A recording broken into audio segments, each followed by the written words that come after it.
bicara tanggul. Tanggul ini kan kita harus ada analisis. Pak Kadis PU tolong sini. Ini harus ada kajian analisis. Artinya kita harus melihat. Saya bukan ahlinya. Tapi saya ada logika. Logiknya itu yang pertama tentu harus ada perencanaan. Ingat bahwa saya baru bekerja 6 bulan. Efektif. Baru masuk 7 bulan di Desember. Saya masuk perencanaan itu saya sudah terlambat. Gitu. Jadi saya tidak boleh tabrak aturan. Sehingga saya hanya punya kewenangan waktu itu di perubahan. Gitu. Karena saya bisa eksekusi murni itu di 2022. Gitu. Tapi 2021 itu saya hanya main di perubahan. Nah kalau main di perubahan kan saya nggak boleh tabrak sembarang. Saya harus hati-hati sekali. Nah kemudian kajian teknis soal tanggul, setelah saya diskusi dengan Kadis PU, dengan teman-teman arsitek, teman-teman teknik, mereka bilang, Pak Bupati, kalau mau pasang tanggul itu harus mulai dari hulu. Tidak boleh langsung hantam di hilir. Apa alasannya? Kalau langsung di hilir, hulu tidak diatur, begitu datang airnya keras, apalagi seroja seperti kemarin, itu tidak bisa bertahan. Jadi ini logika teknis. Bukan kita tidak berikan atensi. Saya sangat memberikan atensi, bahkan tidak sebatas itu. Saya bahkan sudah ada rencana untuk, saya tidak sia-sia untuk memberikan insentif kepada hukum. Karena saya akan kumpul mereka, duduk, kita bersilang, kita bahas.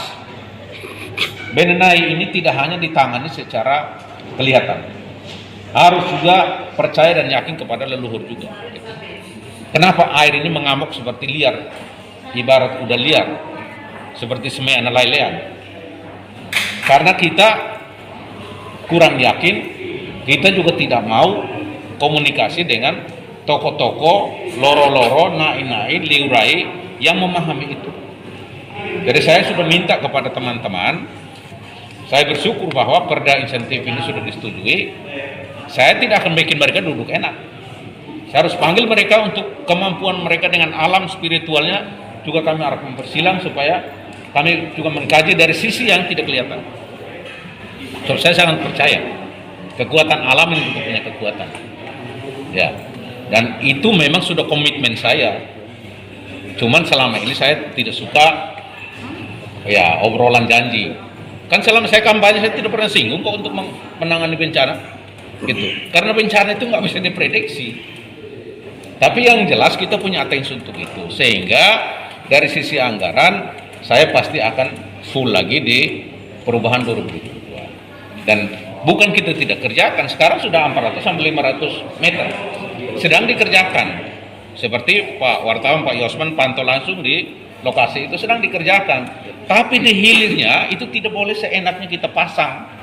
Karena kalau pasang, satu anggaran yang belum ada perencanaan untuk kita pasang, yang kedua resikonya akan jebol kalau di hulunya tidak diatur dengan baik.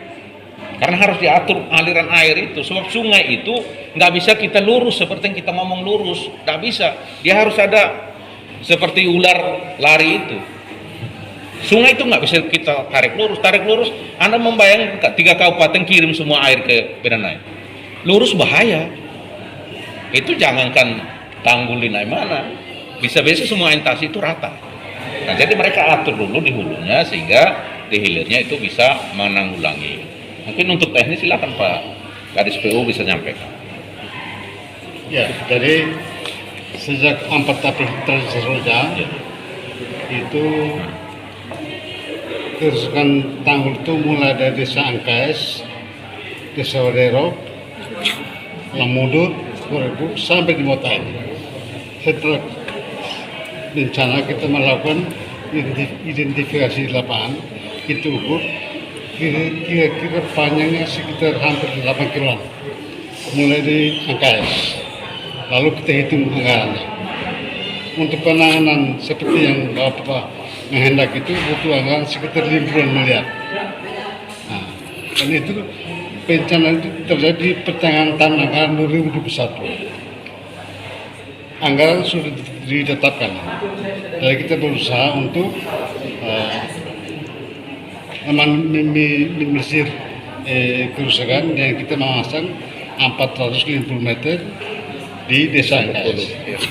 Karena seperti apa yang Bapak Tiga sampaikan, kita harus tangani dari hulu. Dari hulu baru ke hilir. Dan dia jebolnya dari hulu. Seperti itu. Baik, Bapak, saya mohon